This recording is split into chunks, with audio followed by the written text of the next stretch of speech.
Elias Ward had always thought the colony world of Orban Prime was the quietest place in the galaxy. After years of service in the Earth fleet, he had chosen this small trading world to settle down.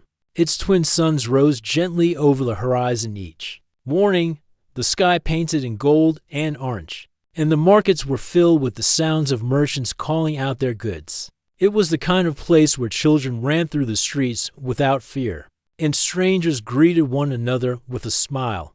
For months, life had been peaceful. Elias ran a small repair shop for starship parts, and in the evenings he would sit on the balcony with his wife, Kaylira, watching the stars appear one by one. She was unlike anyone else on the planet, tall, graceful, her eyes bright with the deep violet of her alien heritage.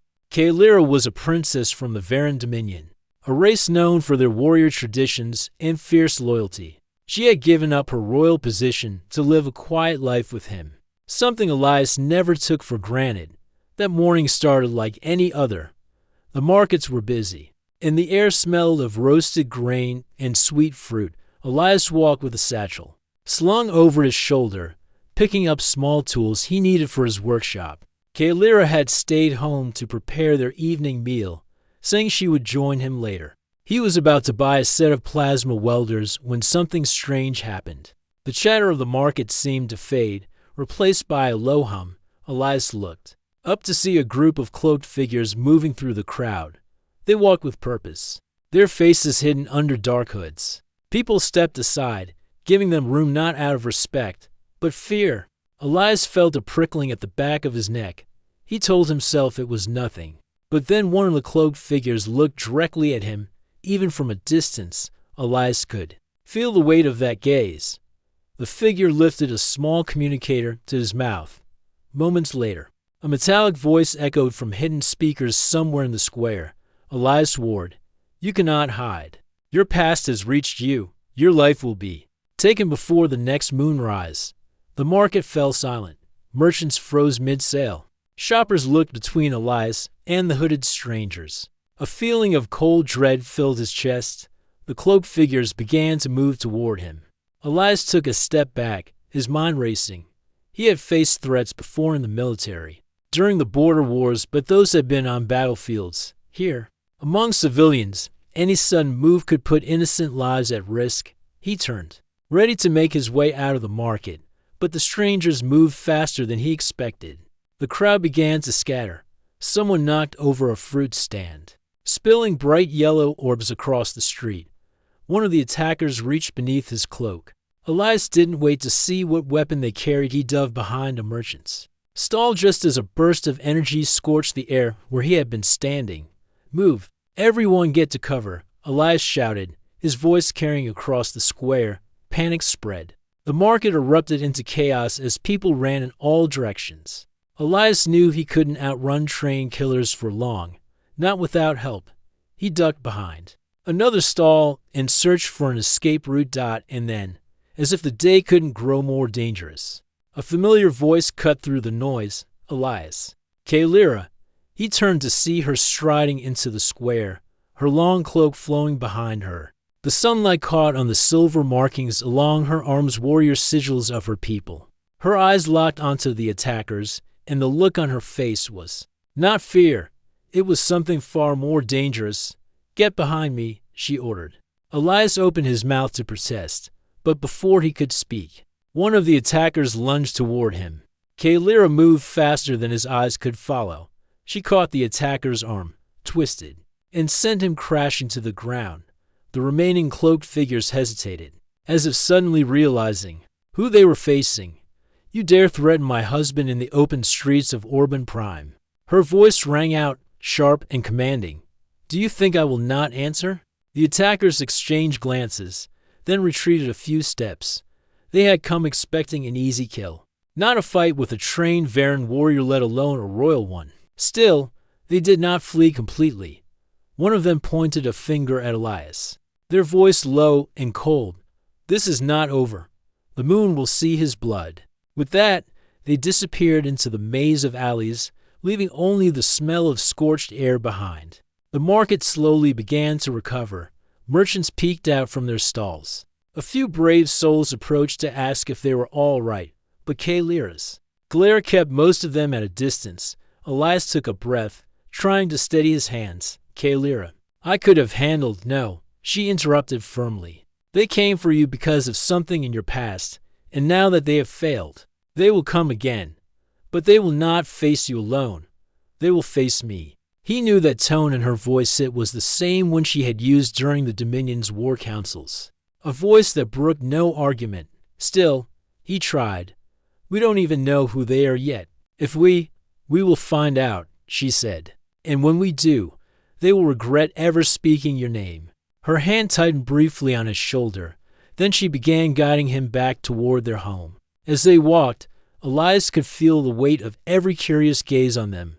Word would spread quickly, and if the attackers' warning was true, they had less than a day before the next strike. Elias had faced many dangers in his life, but this felt different. This was not just a soldier protecting a comrade.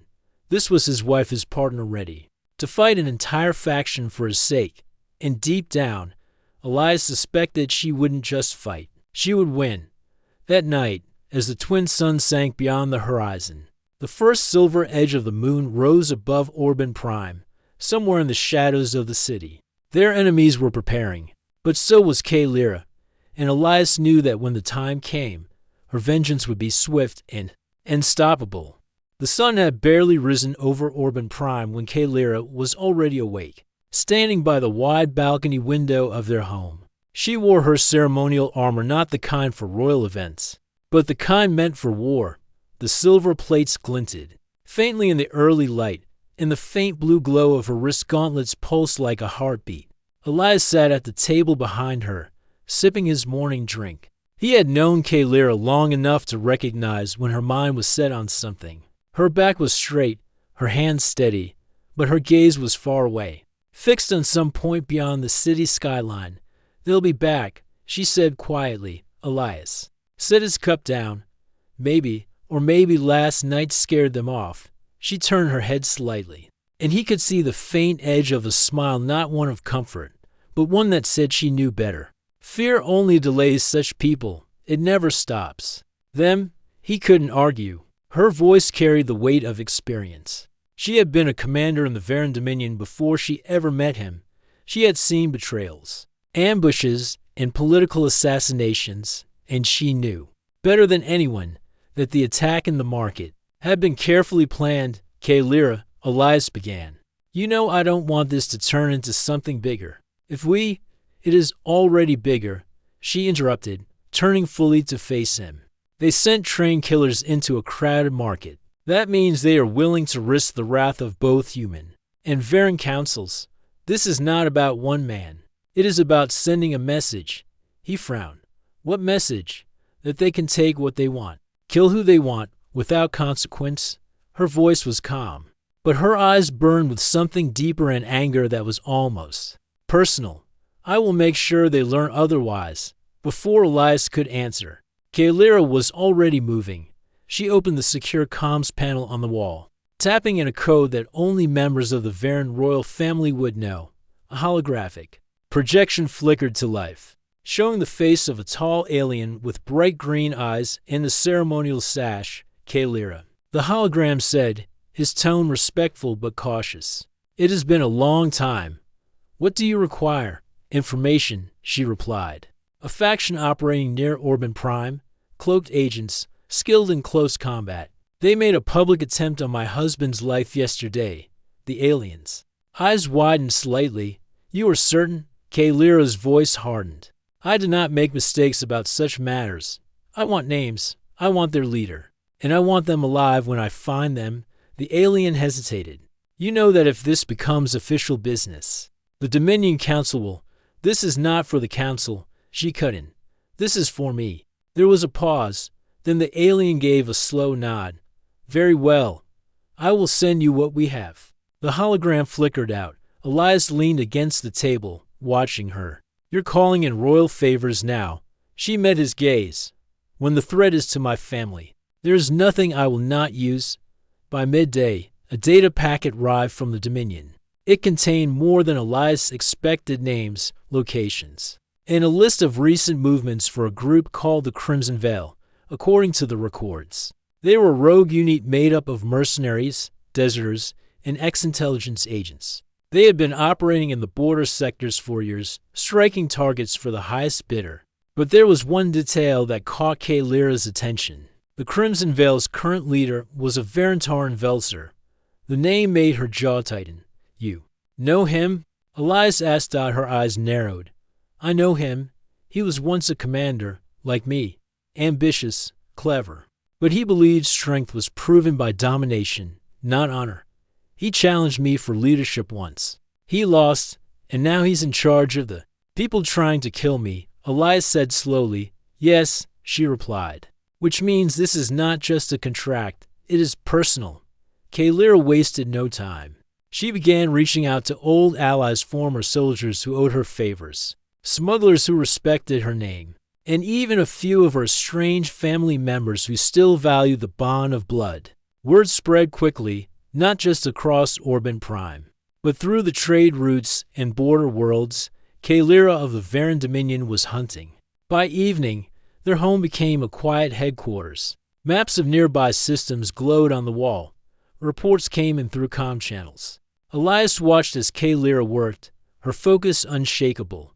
She questioned every detail, confirmed every sighting, and rejected anything that could not be proven. One by one, her allies began sending in leads. The Crimson Veil had been seen moving through the asteroid fields of Versfor. A contact in the shadow markets claimed they were looking to buy Vance cloaking tech. Another report suggested they had a base hidden near the uninhabited moon of Drevos. Elias crossed his arms. "We can't chase every rumor." Kalyra nodded. "We will not, but I know how Taran thinks. He will not hide where others have the advantage. He will choose a place where he controls every variable. You sound like you've hunted him before," Elias said. Her expression darkened. "Once, years ago. I let him live because I thought he could change. I will not make that mistake again." That night, they sat together on the balcony. The city lights stretched below them, and the moon hung high in the sky. But instead of peace, the air felt heavy, tense. Elias knew she was already thinking about her next move. "Kalyra," he said softly, "I know you can protect me, but I don't want you to lose yourself to this." She turned to him, her voice steady. "You think this is about anger, isn't it?" She shook her head. "This is about keeping what we have. Every choice I made to leave the Dominion, every bridge I burned, every title I gave up, it was for this life with you. If someone tries to take that from me, I will not wait for them to succeed. I will end it." Elias looked at her for a long moment. He wanted to argue, to tell her they could find another way. But deep down, he knew she was right. The Crimson Veil would not stop unless they were stopped, somewhere out there. Taran Velser was preparing his next move, and somewhere deep inside Kalyra, the storm was gathering. When she finally spoke again, her voice was quiet but unyielding. "Tomorrow," she said, "we begin the hunt." The next morning, the skies over Orban Prime were still dark when Kalyra and Elias left their home. A small starship waited for them at the edge of the docking bay. It wasn't a royal Varan vessel. Kalyra had chosen something smaller and faster, the kind smugglers used when they needed to vanish without a trace. Its hull was painted in dull gray, the markings worn away, making it almost unrecognizable. Elias glanced at it. Not exactly a luxury cruiser. Kalyra gave a faint smile. "We are not here for comfort. We are here for speed." The ship's engines roared to life, and moments later, they were leaving the surface, the twin suns shrinking behind them.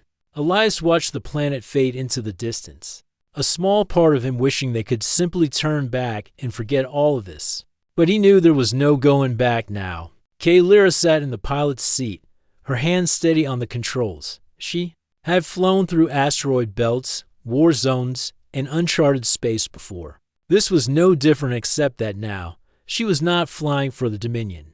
She was flying for him. Their first destination was the asteroid field of Versfor.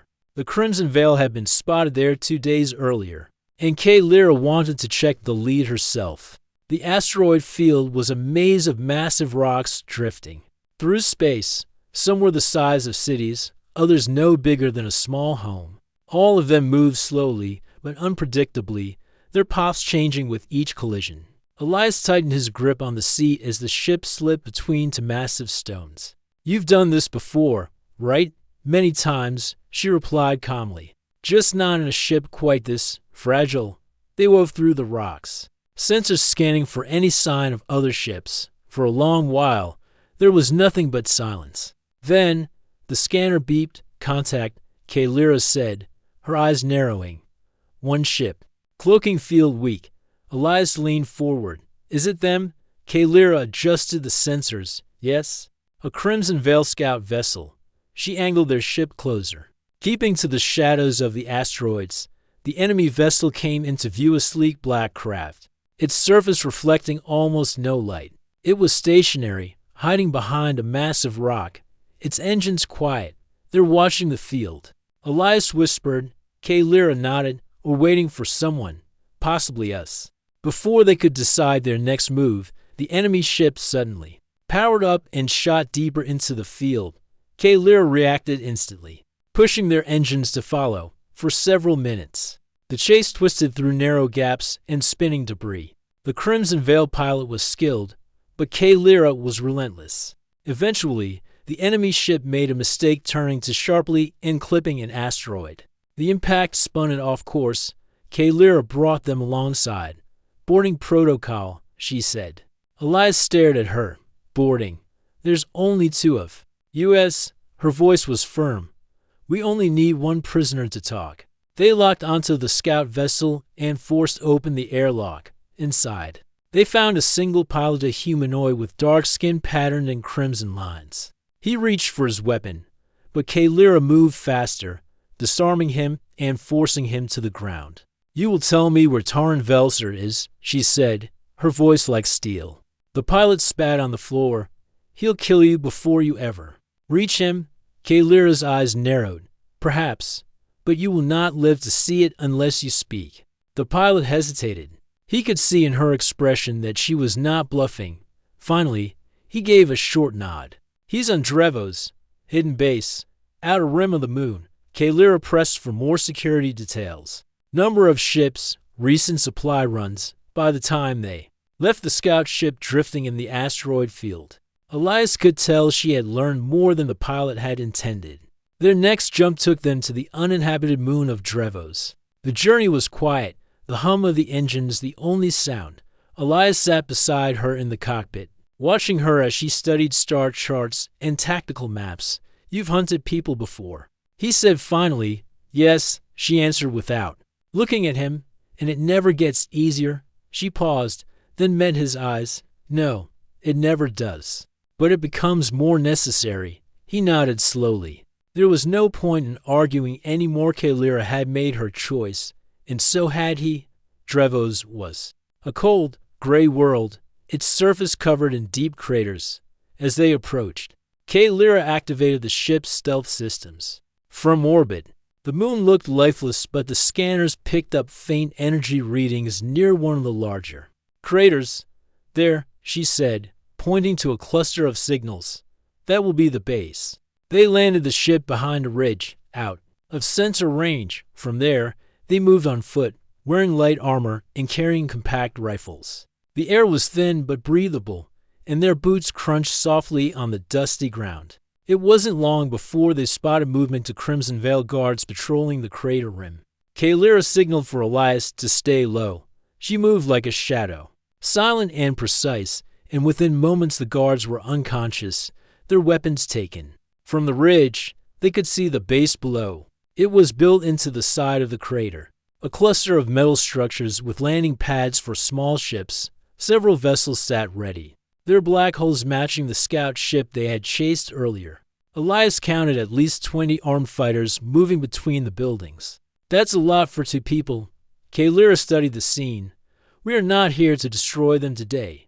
We are here to see their strength and to let them know I'm coming." They watched for nearly an hour, recording ship movements and guard rotations. But just as they prepared to leave, a deep voice echoed through the comms on their captured gear. "Kaylira of the Varen Dominion." The voice said, calm but mocking. I wondered how long it would take you to find me. Elias froze. Is that, yes, Kaelira said, her eyes narrowing. Tarn Velser, you think you can walk into my territory and live? The voice continued. I could end you now, but that would be too easy. Know when you die, it will be where all can see, and your human will watch first.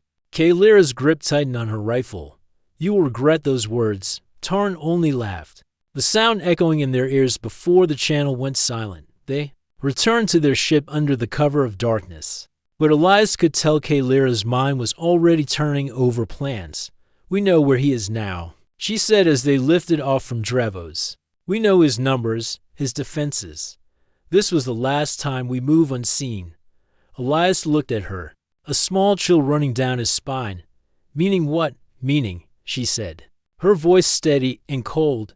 The next time he hears my name, it will be because I have come for him, and I will not be alone. As the stars stretched into lines and the ship jumped into hyperspace, Elias realized something important. This was no longer just a hunt. This was the beginning of a war one. Kaelira intended to win. 3 days later, the ship glided silently through the darkness of space. Elias stood beside Kaelira in the cockpit, watching a distant red star grow larger on the display. Beyond that star was the Drevos system, and in that system waited Tarn Velser. But this time, they were not coming alone. Through every contact, every favor owed, and every quiet deal struck, Kaelira had gathered a small fleet. 6 ships flew with them now fast. Lightly armed craft piloted by people who trusted her more than they trusted any government. There were former soldiers, rogue traders, and one old Dominion captain who had once fought at her side. Elias glanced at the comm screen where the faces of their allies appeared one by one. They were not smiling. They all knew this mission was dangerous, but every single one of them had answered Kaelira's call. You've led armies before, Elias said quietly. How does this compare? She kept her eyes on the star map. Armies. Follow orders. These people followed trust. That is stronger. Their plan was simple but risky. They would draw out the Crimson Veil's patrol ships with a feint, forcing them away from the base. Then Kaelira's team would strike fast, landing near the main structure and fighting their way to Tarn himself. As the fleet entered the system, Kaelira opened a secure channel to all ships. This man we faced Tarn Velser has taken lives without honor, broken peace between worlds, and now threatens my family. We do not fight for the Dominion or for Earth today. We fight because he must be stopped. A chorus of affirmations came back over the comms. The first stage went as planned. The Allied ships split, with half moving in close to Drevos' orbit. Predictably, the Crimson Veil reacted, for black hole fighters broke away from the moon's surface, chasing the decoy group into the asteroid field. This is it, Kaelira said, steering their ship low across the cratered surface. The base came into view just as they had seen it before, only this time fewer guards patrolled the landing pads. Kaelira brought the ship down hard and fast, the landing struts barely touching the ground before she was up and moving. Elias followed, rifle in hand. The thin air made every breath sharp, but adrenaline kept him moving. 2 guards spotted them and raised their weapons, but Kaelira's aim was quicker. The guards went down, and they advanced toward the main doors. Inside, the corridors were dim, the metal walls lined with flickering lights. Their footsteps echoed as they moved deeper. They met pockets of resistance, small groups of fighters, who tried to slow them down, but Kaelira's precision and Elias' cover fire pushed them forward. Finally, they reached the central chamber. The door slid open with a hiss, revealing a wide, circular room lit by pale blue panels and the floor dot, and in the center stood Tarn Velser. He was taller than Elias expected, his armor dark and edged with silver. His violet eyes glowed faintly, and the crest on his chest plate marked him as Varen, but not of the royal line. His mouth curved in a faint smile as they entered. Kaelira, he said smoothly, still fighting battles that are not yours? This one is mine, she replied coldly. You sent your killers after my husband. Tarn tilted his head, and yet here he stands. Perhaps they were too merciful. His gaze slid to Elias. You hide behind her strength. Human, do you not wish to fight for yourself? Elias' voice was steady. I fight, but I don't start wars for pride. Tarn chuckled. Pride, no. This is about power. You took something from me, Kalyra respect. Now I will take everything from you. Kalyra stepped forward, her rifle lowering. Then try.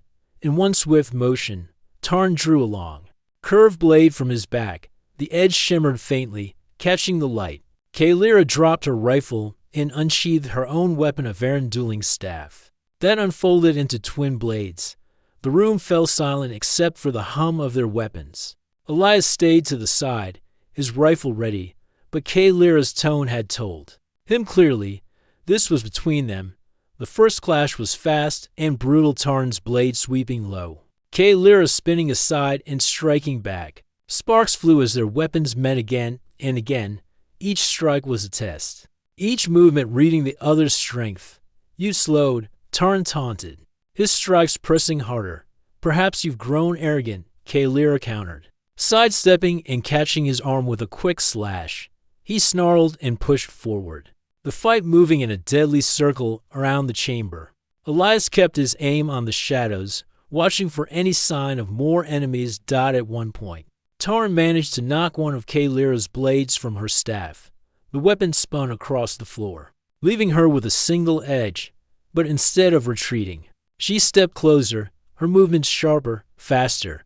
You think I need both hands to defeat you? She said, striking hard enough to force him back a step. For the first time, doubt flickered in Tarn's eyes. He swung in a wide arc, but Kalyra ducked under the blow, twisting behind him and bringing her blade to his throat. It ends here, she said quietly. Taryn froze. The silence was broken only by the hum of her weapon. Then, slowly, he raised his hands in surrender. But before she could decide his fate, the sound of approaching footsteps filled the chamber. Crimson Veil reinforcements poured through the doors. Rifles raised, Elias fired first, cutting down the lead attackers. We need to go, he shouted. Kalyra knocked Tarn aside and caught her staff's second blade from the floor. Together, she and Elias fought their way toward the exit, the chamber filling with the noise of battle. By the time they reached the landing pad, their allied ships were already returning from the asteroid field. Kalyra and Elias sprinted aboard the vessel as the others provided cover fire. The ship's engines roared, lifting them into the air just as enemy fighters broke atmosphere. The Allied fleet regrouped in orbit, shields flashing as they jumped to hyperspace. Only once the stars stretched into long white lines did Elias finally speak. We almost had him. Kalyra's jaw was set. We will have him. He knows now that I can reach him anywhere. He will be watching for me, and when he does, I will be ready. Elias glanced at her, seeing both exhaustion and determination in her eyes. The fight had been fierce, but it had also revealed something important. Tarn was not invincible. He could be beaten. And the next time they met, Kalyra would make sure there was no escape. The days after their escape from Drevos were restless. Elias could see it in Kalyra's eyes. She replayed every moment of the fight with Tarn Velzer. Every strike, every missed chance, every second she had let him live. It was not regret for sparing him. It was frustration that the threat remained. They had wounded his pride. But wounded pride was dangerous. The Crimson Veil began striking again, raiding cargo ships, silencing witnesses, and spreading fear through border space. Each attack carried the same unspoken message: Tarn is untouchable. Kalyra knew they had to act before that message became truth. And this time, she would not chase him into his territory. She would make him come to her. They began by leaking false intelligence through smugglers, mercenaries, and shadow market traders. Kalyra planted rumors that Elias would be traveling through a remote sector on a lightly guarded vessel. She knew Tarn's pride would not let him ignore such bait. While the rumors spread, Kalyra worked with their allies to prepare a trap. They chose a barren moon in an uncharted system. On its surface, they built the shell of a makeshift landing, stationed empty buildings, scattered cargo containers, and hidden heavy weapons buried beneath the dust. Elias watched the preparations with mixed feelings. You're sure he'll take the bait? Kalyra adjusted her armor straps. He thinks himself a hunter. Hunters cannot resist easy prey. And when he realizes he's the one in the trap, Elias asked. Her voice was calm. Then I finished what I started. 3 nights later, their long wait ended. Sensors picked up a fleet entering the System 6 black-hulled ships. The Crimson Veil crest faintly visible on their sides. At their center was a larger vessel, twice the size of the rest. Kaelira recognized it instantly. Tarn's flagship, she said. The enemy fleet approached the moon slowly, scanning for defenses, finding none. They descended toward the surface, Kaelira's allies, hidden in the surrounding hills and underground tunnels, waited for her signal. Elias stood beside her at the station's central platform. The plan was dangerous. Tarn had to believe he had already won. That meant letting him land, letting him come close, before springing the trap. The first Crimson Veil fighters touched down, their crews spreading out in careful formation. Then the flagship landed with a heavy thud, dust clouding the air. The ramp lowered, and Tarn Velser stepped into the open. Even through the haze, his presence was undeniable to all. Armored, and carrying the same curved blade she had faced before. Kaelira, he called, his voice carrying across the empty station. You did not think I would ignore such a gift, did you? She stepped forward, unflinching. I was counting on it. His smile was cold. And where is your precious human? Elias stepped into view beside her. Right here. Tarn tilted his head, as if amused. You bring him into the open, bold, and foolish. Kaelira's voice sharpened. You will not touch him. You will not touch anyone ever again. Without another word, Tarn moved, his troops following. That was the signal from the hills. Heavy blaster fire lit the air. The ground shook as hidden turrets rose from beneath the dust. Firing into the Crimson Veil ranks, Kaelira's allies burst from cover, cutting through the surprised mercenaries.